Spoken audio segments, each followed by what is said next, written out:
Okay. Nei, Freya. This is called in Norwegian a Vekk. No, we've got a great hack for you. It's a free world, do whatever you want. Yeah, and the end results count.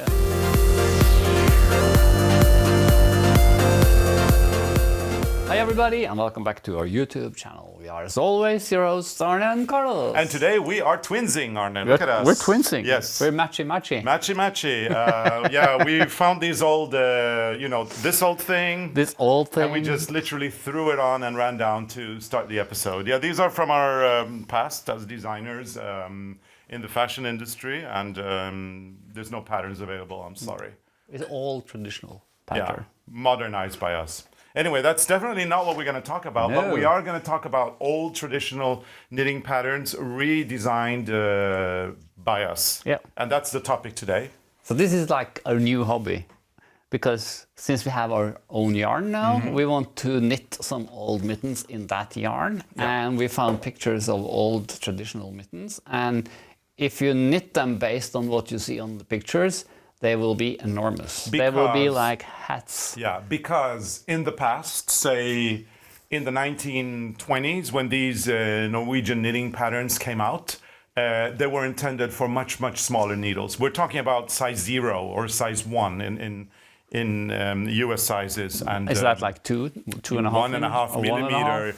So in the past, they would have used a very thin yarn and very, very thin needles to, get a very intricate pattern. Yeah. And when we want to release these kind of old designs, what we need to do is we need to redesign the entire pattern to fit a gauge which is more achievable today. So in this case, we are working with a DK yarn, so it's our own Norwegian wool, and we're doing a yarn that needs around 22 stitches per 10 centimeters, whilst these mittens in the past, they could probably have 28, even 30 stitches per 10 centimeters. So the whole work that we need to do is to redesign it, but make sure to keep the integrity of the old design. Because I was counting stitches on the old mitten, and I think it was 20 stitches less just on the width on this one compared to the old one. 20 stitches more, yeah.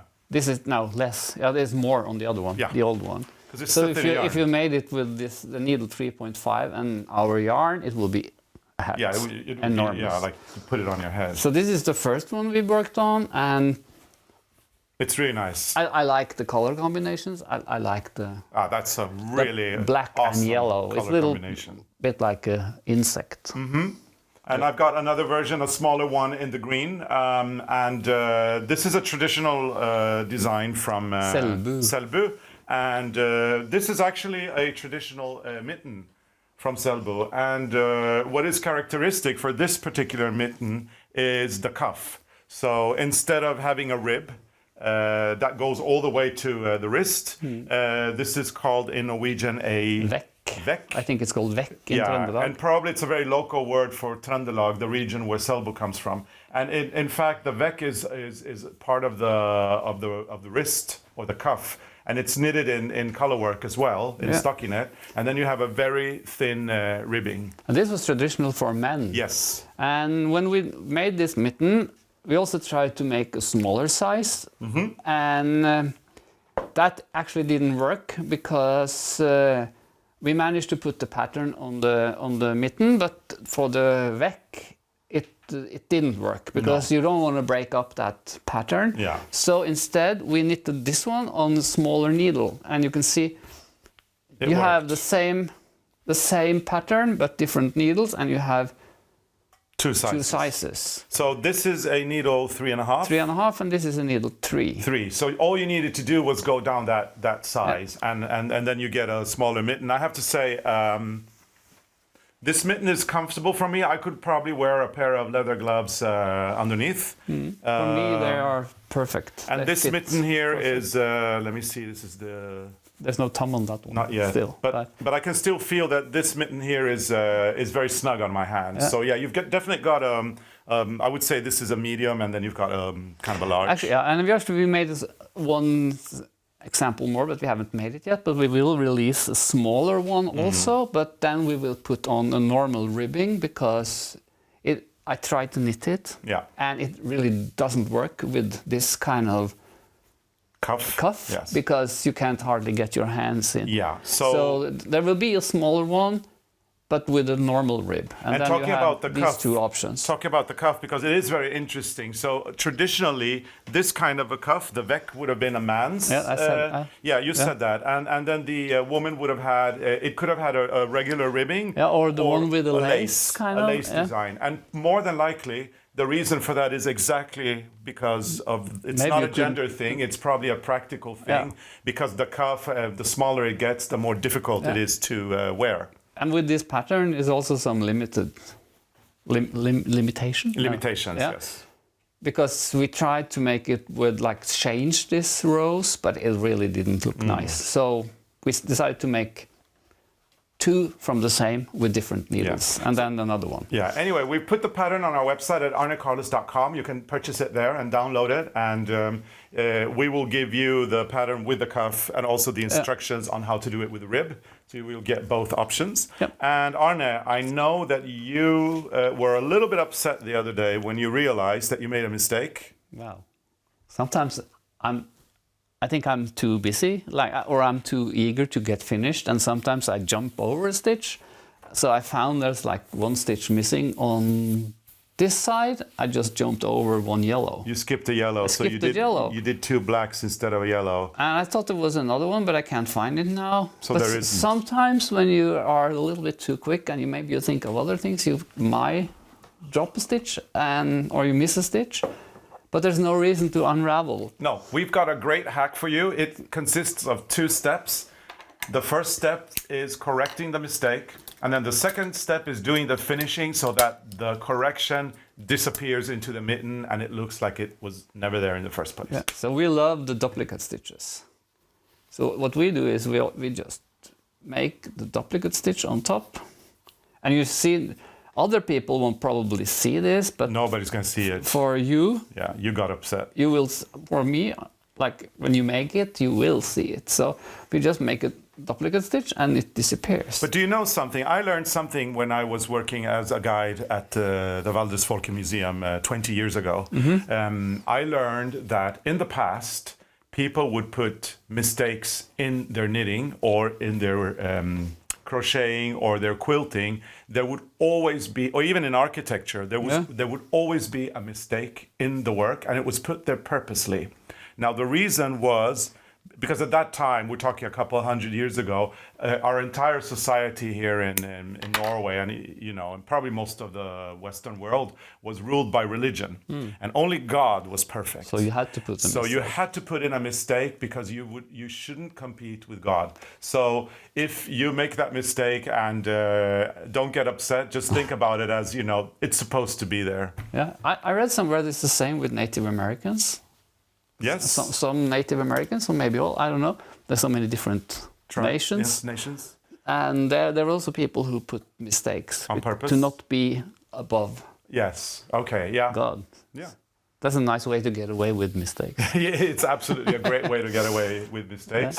There's a palace in Denmark, Fredensborg's palace. The Queen of Denmark has that palace, and there's a floor, a checkered board floor there, which is very intricate, and it has a really asymmetrical mistake in the middle. That's cool. So even there, even when you're looking at a royal palace, there is a mistake on purpose. Yeah. So why don't you just say you did it on purpose? I did it on and purpose. call it a day. Yeah. So Carlos, now we will show what we do when we finish a mitten. Okay, so let's see. I want to do this one, and can you tell me where the mistake is? It's down there. Down there. I tightened it up a little bit. Yeah. Sorry. It should be a little bit looser. Loosen it up a little bit. I did tighten it up. What's the right word? Tighten it. Up. But okay, it will be nice in the end. Because when you finish your work, especially with this yarn, it's always nice to, and the way we knit, it's always nice to stretch it out a little bit. Yeah, stretch it out. Before you steam it. And this is the wool that we designed for Rowan, the Arne and Carlos Norwegian wool, or the Norwegian wool. Now, we selected this wool because it is actually great for color work, because it's very bouncy. And when you knit color work with this yarn, it kind of the stitches bounce back, and this yarn is non-superwash, so it's treated. It's a natural, not treated wool. Actually, it felt very nice. Yeah, it's so a don't great, wash them in the washing machine. It's a great, yeah, exactly, a great yarn for felting. So do not wash in the washing machine. With the jeans or But something. what this wool loves, because it's a typical Norwegian wool, it loves being steamed. With humidity. And what will happen when we steam it is that all the stitches will bounce in order, and it will become really, really beautiful. Nice and even. And that's the thing. The wool will kind of bounce back out, and this little duplicate stitch here that Arne did will actually just simply become one with the rest of the knitting. Yeah. So I'm going to give you a quick demonstration. We've done this before, but it never hurts to do it again because practice makes perfect. And we have to finish the mittens. Yeah. So what I have here is a wet cloth, and I will put the wet cloth over the mitten. However, do not, under any circumstances, steam the rib, because if you steam the rib, it will expand, and you don't want that. So the rib is outside of the cloth. I take my iron. Oh, be careful. Yeah, it's also got some steam on it. And what I do is I just press gently on the cloth, transferring. I think you could take the steam off. Probably, because this is also wet. So what I do is I transfer the humidity from the cloth into the mitten. And you don't need to press very hard. All you need to do is just get the steam over it. And just do that really nicely. Let's see, and then we could move the cloth a little further down so that we can get those final stitches without touching the rib. Okay, and hopefully it will be like magic. Yeah, see, it's already nicer, and you can feel it's softer already. It's the wool bounces back, and it also softens. So let's do it again a second time. You want to repeat this process a couple of times. Actually, you can work with quite a lot of heat too. As long as there's noise in the towel. If it starts to be quiet, you have a problem. Yeah. Then you will burn it. So be careful. Yeah, but in this case, you would burn the towel, right? Yeah, hopefully. Did you do the other side? No. Let's just do the one side. This process takes a little bit time, but all good finishing touches should actually take some time. And the more you repeat, the more you do this, the better it gets. And nowadays people do like pinning things up, getting them wet and pinning them up. This is more of an old school method of doing it. This is what everybody did in like the old days. Well, not really old days, because the iron hasn't been around. This kind of iron. Well, they used the one they put on the oven. Yeah, they did, yeah. The stove. You're right. So yeah, it's been done forever. But we don't pin because we think the shape should actually be in the pattern, that we don't have to stretch it to find the right size. Oh, it's smoking hot. Yeah, and it's nicer already. Yeah. Yeah, you can see all the stitches. They bounce out a little bit. So, and if you're a little bit worried about your tension, don't worry. If you knit the way we do it, they normally pop in place after a while. So, and especially when you do the steaming. And there's a fun This fact. is so warm and good. Yeah, it is, isn't it? You should steam your mittens every time you want to go out in the winter. We should, yeah, definitely. And then, some fun facts about this kind of wool and the traditions in Norway. They would do a lot of the finishing work on these after they knitted them to actually create a whole new fabric. So it became like this really warm fabric once you do your steaming and you do your finishing touches, and the wool kind of goes into each other, and it becomes more sturdy in a way. So you have a and I also good see when we use mittens in the winter and you go skiing, sometimes they are actually like inside. They're almost like they're felting after a while. Yes. So sometimes if the mittens are knitted in wool and you feel that maybe they're a little bit big, but if you are active, like you go skiing and things like we do, they normally shrink a little bit.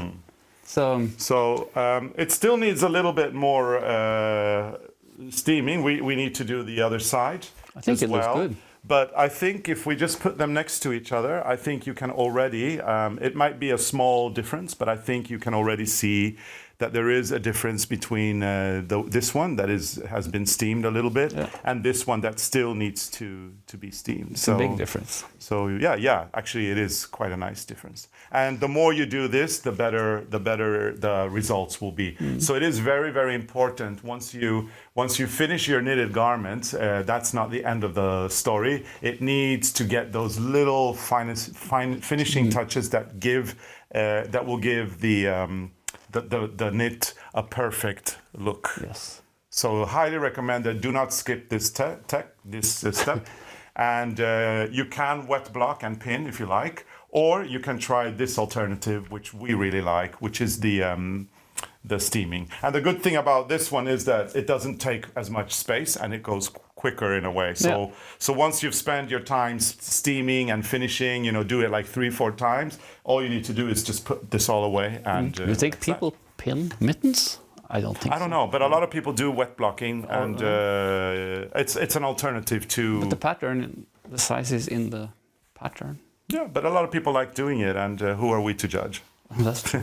So both ways It's work. a free world. Do whatever you want. And the end results count. This is just an alternative way of doing it, which you should try and see if you like, and if you don't like, you can do it the other way. Yeah. So Arne, Yes. how about some formalities? Actually, if you want to try the yarn, you can get it from our website. Yes. There's a special place now, isn't it? Yes. Like yarn. Go to arnecarlos.com/yarn, and you can order the Norwegian wool from our website. Worldwide shipping, and if you purchase for a certain amount, it's free shipping. So that's good to know. And it actually, your yarn purchases do help support our channel. So we are very grateful for you to do that. And what else? And if you're a subscriber, put on your notifications, because then you won't miss the episode. And put yourself on the mailing list, because then you can get some good offers and news before other people. Yeah, absolutely. And thumbs up if you like. Yeah. Thank you so much Thank for you watching. so much for watching. See you again next week. time. And you finished this one. Yep. I'm going to finish this. Bye. Bye. Do the other side now. I can finish this one.